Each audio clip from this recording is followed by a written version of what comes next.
ملتزم کے سامنے سبحان اللہ ماشاء اللہ۔ ناظرین کرام، رمضان مبارک کی اس بابرکت سیریز کی پہلی ویڈیو میں آج ہم روزے کے حوالے سے چند نہایت اہم اور بنیادی سوالات پر گفتگو کریں گے۔ کیا روزہ صرف مسلمانوں پر فرض کیا گیا، یا یہ عبادت ہم سے پہلے بھی امتوں پر فرض رہی ہے؟ روزے کی تاریخ کیا ہے، اور مختلف انبیاء اور ان کی امتوں میں روزے کی کیا حیثیت رہی ہے؟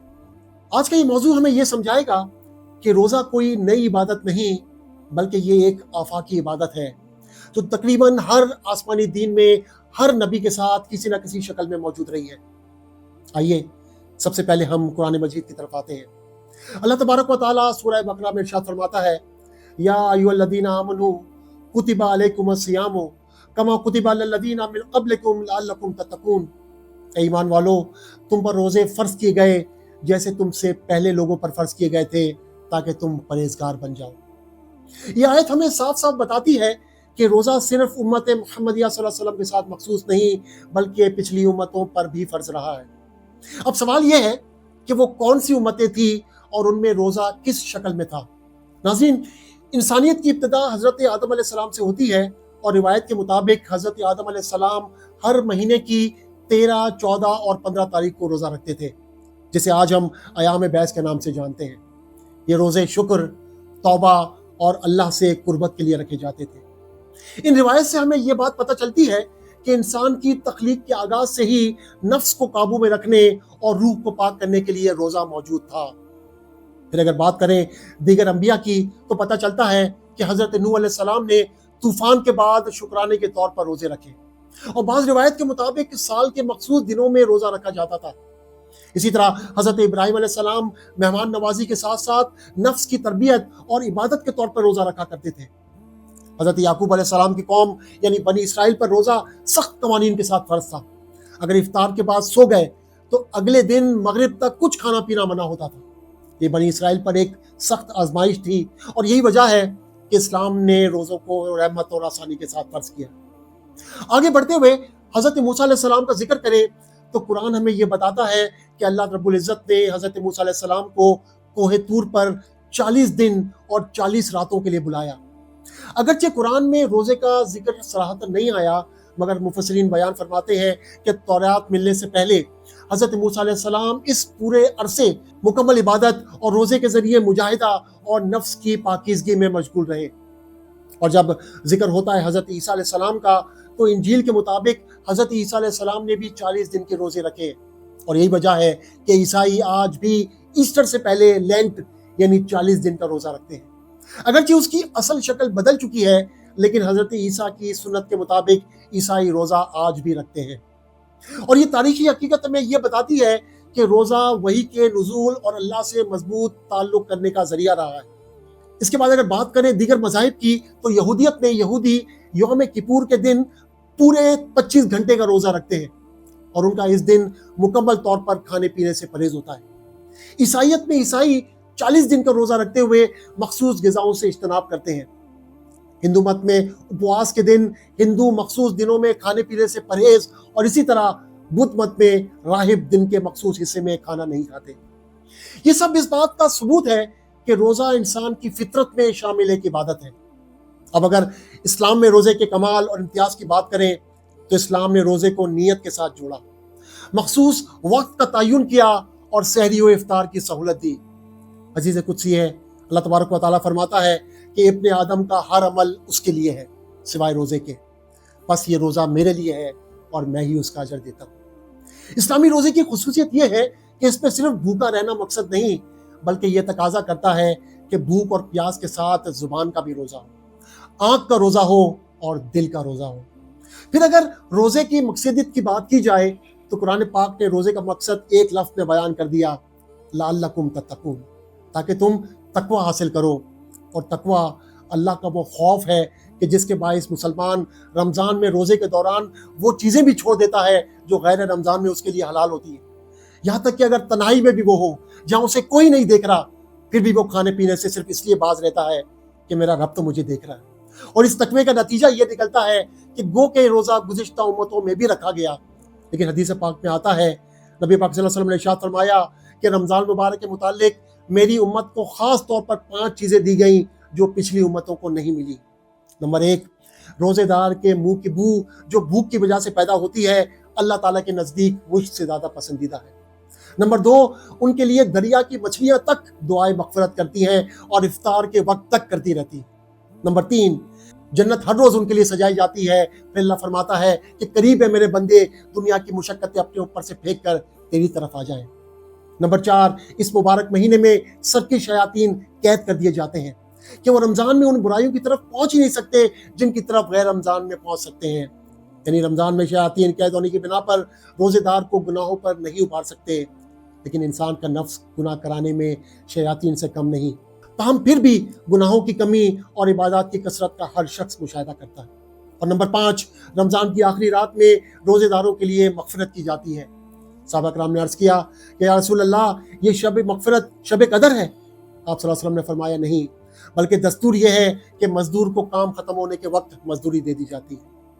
غرض روزے کی اتنی فضیلتیں ہیں کہ حدیث پاک میں آتا ہے نبی پاک صلی اللہ علیہ وسلم نے ارشاد فرمایا کہ اگر لوگوں کو یہ معلوم ہو جائے کہ رمضان مبارک کی کیا حقیقت ہے تو میری امت یہ تمنا کرے کہ سارا سال ہی رمضان ہو۔ رمضان مبارک کا ایک بڑا مقصد مسلمانوں کو 30 دنوں کے روزوں کے ذریعے ایک ایسی پریکٹس فراہم کرنا ہے جو انہیں عبادتوں کے قریب اور گناہوں سے دور رہنے کا عادی بنا دے۔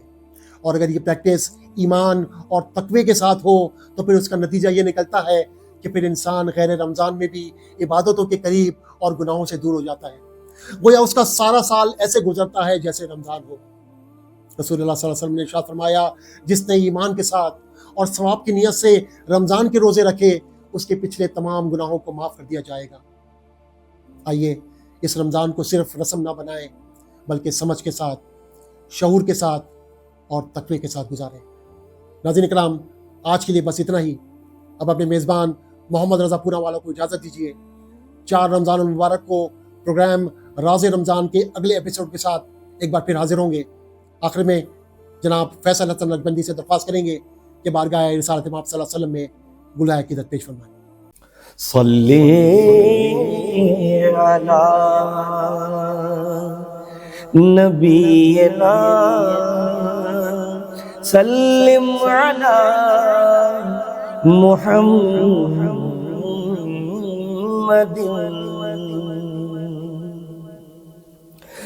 باوفا ان کا اگر ہو جائے گا، باوفا ان کا اگر ہو جائے گا، دو جہاں میں معتبر ہو جائے گا، دو جہاں میں معتبر ہو جائے گا۔ دور تو ان سے اگر ہو جائے گا،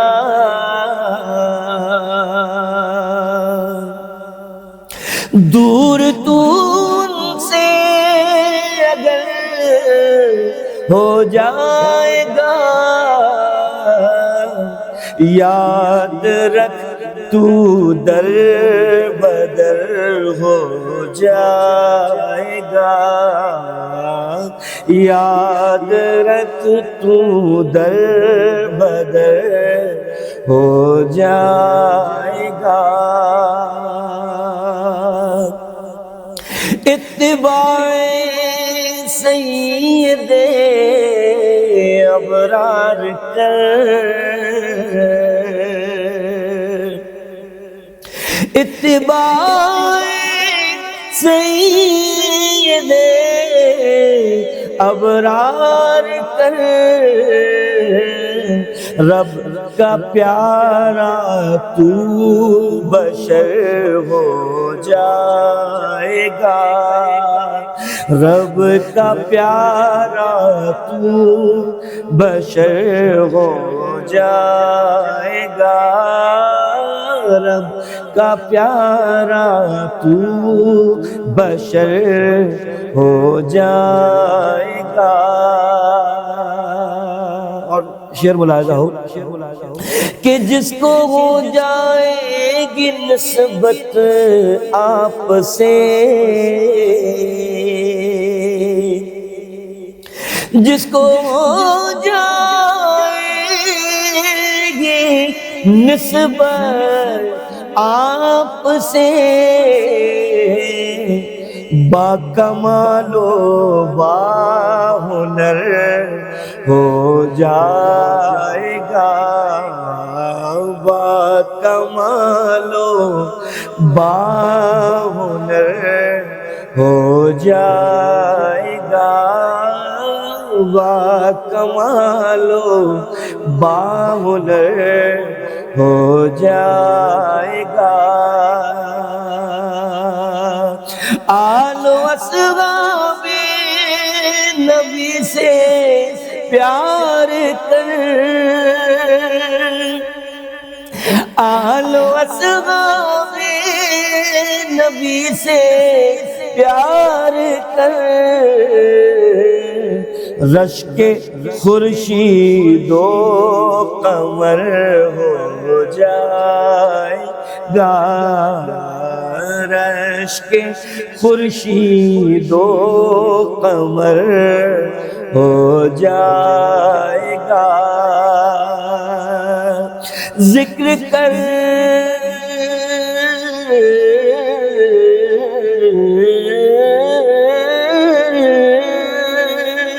فیصل حسن صبح و مساء، ذکر کر فیصل حسن صبح و مساء. خاتمہ ایمان پر ہو جائے گا انشاءاللہ. خاتمہ ایمان پر ہو جائے گا. خاتمہ ایمان پر ہو جائے گا. پر با وفا ان کا اگر ہو جائے گا، دو جہاں میں معتبر ہو جائے گا.